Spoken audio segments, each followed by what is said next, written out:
Washington. The U.S. and Cuba has agreed to restore full diplomatic relations and open embassies in their respective capitals, President Obama announced Wednesday. More than 54 years ago, at the height of the Cold War, the United States closed its embassy in Havana. Today, I can announce that the United States has agreed to formally re-establish diplomatic relations with the Republic of Cuba and reopen embassies, Obama told reporters at a press conference. Obama did not specify a date when the embassies would be opened, but the announcement Wednesday sealed the initiative to mend diplomatic ties between the Cold War foes that was launched last December. A statement from the Cuban government said the embassies would be officially opened July 20.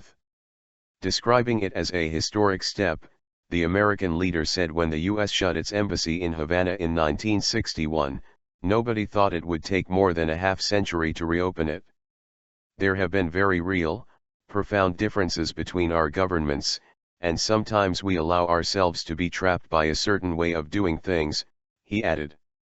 He acknowledged that very serious differences remain between the two states, including U.S. concerns about freedom of speech, assembly, and transparency, but he noted that the best way to help American values develop in Cuba is engagement on the island.